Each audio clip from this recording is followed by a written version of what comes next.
YouTube, bienvenue sur la nouvelle vidéo de cette semaine. On est toujours dans le projet 20 km/h, comme vous avez pu le voir. On sort d'une grosse séance Hyrox et renforcement musculaire. C'est bien parce qu'on commence à avoir un petit peu toutes les dates de l'année qui commencent à se mettre au niveau des 10 km et des semi-marathons. On a le Hyrox de Paris le 18 avril si je ne me trompe pas.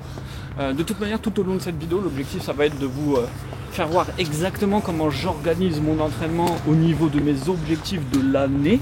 Et je vous mettrai aussi au topo de comment ça se passe depuis un mois, puisque ça fait un mois qu'on a recommencé le bloc vitesse. Donc je vous remets au topo là-dessus. Il y a des choses qui sont bien, il y a des choses qui sont un peu moins bien et qu'on va essayer d'améliorer. Donc on en parle tout au long de la vidéo. Là on rentre parce qu'il commence à cailler.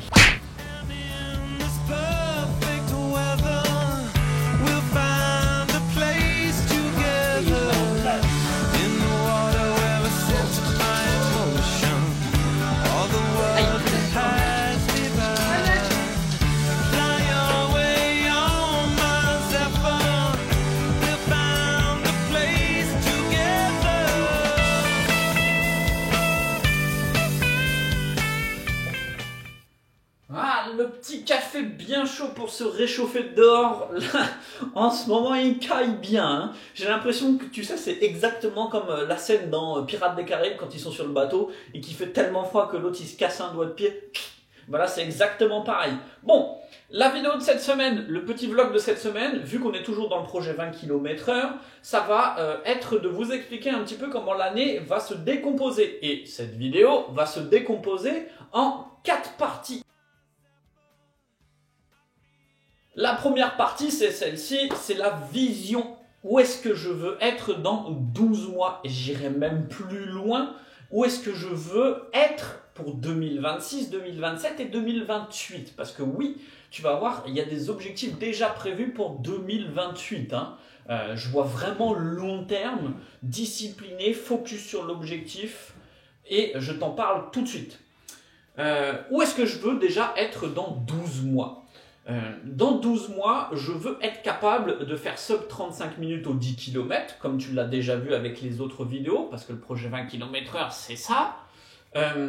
Et sub 1h18 au semi-marathon. On va avoir quelques petites courses qui vont se profiler en mai et juin. Ça va être les A-Race, ça va être les objectifs principaux. Donc, on va avoir le 10 km de Paris en juin. 2-3 semaines avant, on va avoir un 10 km en Espagne, peut-être Bilbao ou Madrid, je ne sais pas encore. Il faut que je vois. D'ailleurs, dites-moi dans les commentaires, est-ce qu'il y a des 10 km sympathiques qui sont bien rapides autour de chez vous, avril, mai et juin? Comme ça, moi je peux me déplacer absolument partout. Donc dites-le moi, comme ça au moins ça sera l'occasion de se voir aussi. Pour cela, on va devoir s'entraîner au niveau de la vitesse. Ça sera dans la deuxième partie de la vidéo. Comment je vais décomposer en fonction du calendrier. Et à la fin de l'année, on a le fameux 10 km de houille, où là j'aimerais vraiment quand même faire un gros chrono, mais j'avoue que je ne sais pas trop encore qu'est-ce que je peux viser, mais je pense sub 34 minutes. Mais en tout cas, l'objectif principal pour la fin de l'année, c'est un semi-marathon en moins de 1h18. Là, on va essayer soit de faire Valence, soit de faire un semi sur Paris ou en tout cas en France. Mais l'objectif, ça va être de trouver une course rapide. Il y a Copenhague aussi, enfin bref, il y en a plein. Ce qui est intéressant à faire dans ces cas-là, et toi aussi tu peux le faire, c'est de regarder un petit peu sur l'année précédente. Donc l'année précédente, j'ai fait seulement le marathon de Valence. J'ai eu énormément de problèmes de santé pendant l'année. J'ai eu le développement de l'entreprise de coaching en course à pied qui m'a pris énormément de temps et de stress, donc j'ai pas pu me concentrer sur grand-chose. On a quand même fait le marathon en 3h01 temps officiel et 2h59 temps à la montre. Pour une fois que ce travail est gentil, je garde. Non, sans plaisanter. L'année précédente, j'ai quand même senti un énorme point faible au niveau de ma vitesse. Quand je vais sur des allures type 3,30, 3,20, 3,25, c'était vraiment très difficile. Donc, Là, on a décidé, parce que oui, à partir de maintenant, j'ai décidé d'avoir un coach, le coach qui a un coach, et je t'explique ça tout de suite après, mais on a décidé de faire un bloc de vitesse, donc 1500, 3000 et 5000 mètres, pour vraiment aller chercher des vitesses que je n'ai pas l'habitude de faire. Pourquoi? La raison, elle est très simple. Je suis un ancien obèse, comme tu le sais, ou pas d'ailleurs, si tu tombes sur cette vidéo, sur cette chaîne avec cette vidéo-là. Du coup, j'ai commencé la course à pied très tard, et ce qui m'enlève énormément de qualités anaérobiques que j'aurais pu développer dans ma jeunesse. Donc, il faut qu'on s'en occupe maintenant. Ensuite, ça va nous permettre de nous ajuster et de travailler sur ces faiblesses. Ce qui me permet de switcher sur la seconde partie de la vidéo. A tout de suite.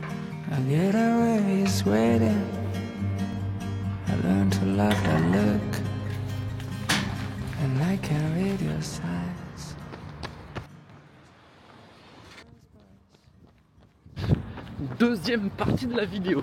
Comment on va découper l'année? C'est assez simple en fin de compte, hein. On va juste essayer de trouver les zones de faiblesse et travailler dessus pour avoir les prérequis pour la course. Donc là en fait, ce qui va se passer, c'est que lors des prochains mois, on va faire un gros bloc de vitesse. C'est ce qu'on appelle la prépa générale.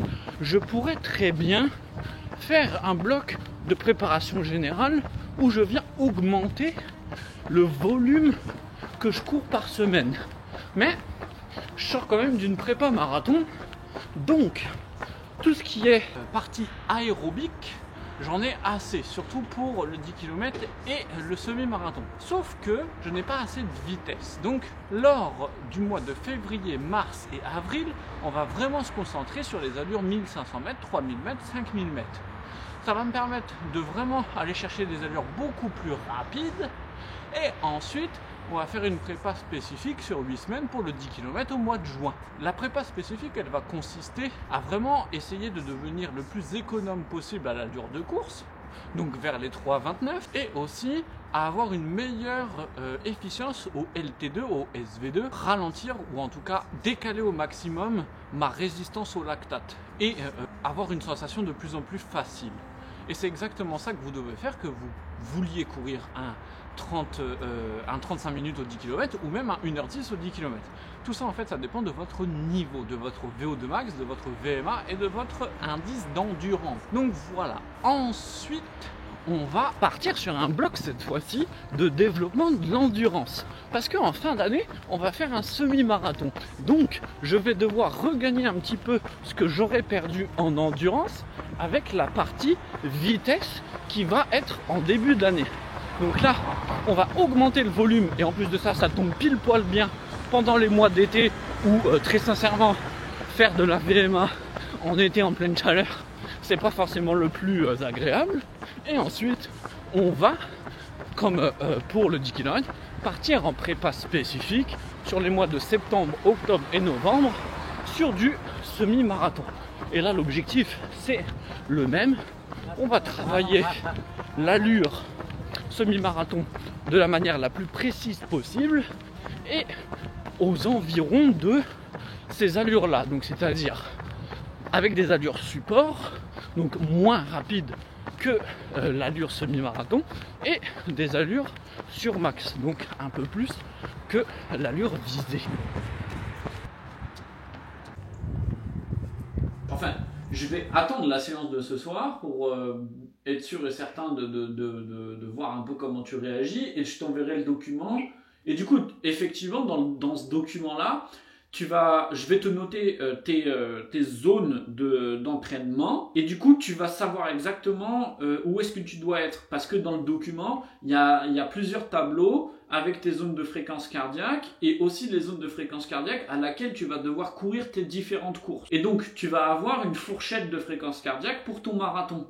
Et donc en fait ça va être très simple, tu vas vite te rendre compte que si je te dis voilà ta fréquence cardiaque pour le marathon c'est entre 150 et 156 BPM, si ce soir tu étais genre à 160 165 c'est pas bon tu vois, mais Après, il faut aussi prendre en compte le fait que tu vas progresser, tu vas t'améliorer et tu vas créer une économie de course à cette allure-là. Et donc ton corps, en fait, au fur et à mesure des prochains mois, jusqu'au 27 avril, ta course, il va s'adapter et du coup utiliser moins d'énergie pour courir à la même allure.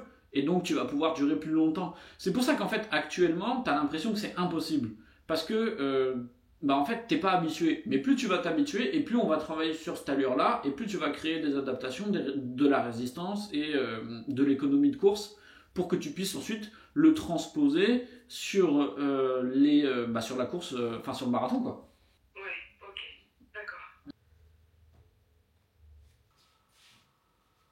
Bon, tu vois, on peut vite transitionner sur la troisième partie de la vidéo, qui va être sur l'adaptation aux sensations. Et c'est parfait, parce qu'aujourd'hui, j'ai des sensations de merde. Les sensations un peu nazes, ça va me permettre d'expliquer quelque chose qui est vraiment extrêmement important dans l'entraînement, qui est l'adaptabilité aux sensations au jour le jour. Puisque avoir un plan d'entraînement, c'est bien, savoir l'adapter, c'est mieux. Puisque là, par exemple, j'ai des sensations vraiment complètement merdiques, je suis fatigué, j'ai l'impression d'avoir soulevé 3 tonnes ce matin en me levant, et quand je regarde un petit peu les résultats du Whoop, etc., ça corrobore parfaitement à ce que je ressens. Ma VFC, elle est au plus bas, ma récupération, elle est au plus bas depuis plus d'un mois. Donc, aujourd'hui, on est mercredi, c'était un 6 x 1200 mètres de prévu, entre 3,37 et 3,22, avec 2 x 200 mètres à la fin pour rajouter un petit peu de vitesse.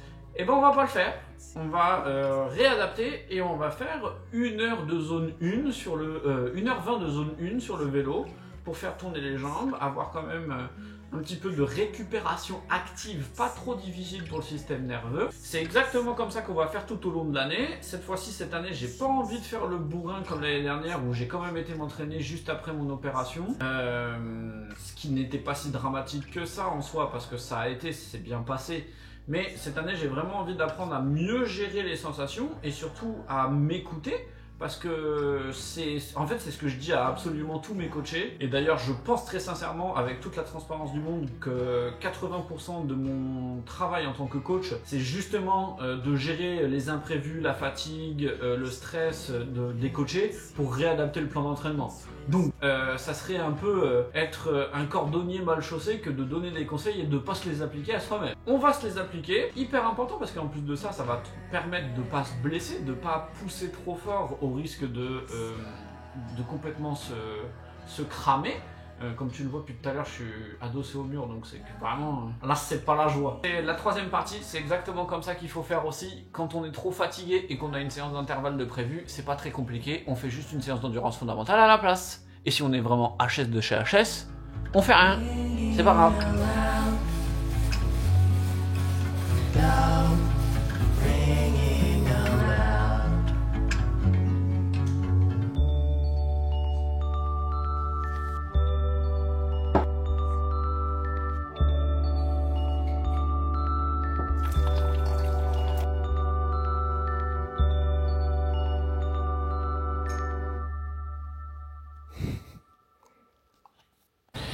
Yo yo yo, jeudi, allez, on va à la salle parce que j'ai un 6 x 1200 mètres à faire. Je devais le faire hier et en fait j'étais complètement HS, donc comme vous avez vu, j'ai fait un petit vélo de recovery.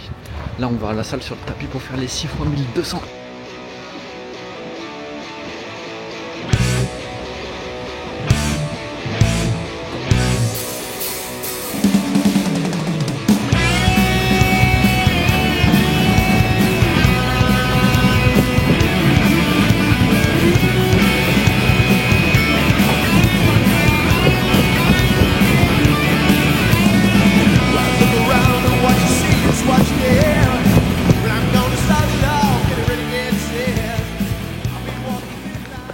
Yo la team, alors quatrième et dernière partie de la vidéo, on est samedi et on est sur la sortie d'endurance fondamentale comme vous pouvez le voir, 12 km. C'était dur cette semaine parce que j'ai vraiment un petit peu de fatigue au niveau du système nerveux, mais ça passe bien, ça passe bien, ça passe bien. J'avais une douleur au mollet, j'ai fait un petit rendez-vous avec Yvan, le podologue qui est au sein de Running Lab, mon entreprise coaching en course à pied et j'ai eu quelques petits exercices à faire sur ces derniers jours et je sens déjà la différence, donc franchement je suis super content. D'où l'importance de se faire accompagner par des pros, surtout sur ce genre de sujet. Donc cool. Et du coup je vais vous mettre à l'écran juste ici ou ici où il y aura de la place autour de ma tête les dates des courses, parce que ça y est, on a pris les dossards pour toutes les courses qui sont affichées à l'écran. Allez, ciao la team, on se dit à la semaine prochaine et surtout, n'oubliez pas, il faut toujours prendre du plaisir. Les prépas, c'est souvent très long et donc il vaut mieux être frais mentalement sur la ligne de départ que complètement lessivé. Dites-moi dans les commentaires, vous faites quelle course vous en ce moment?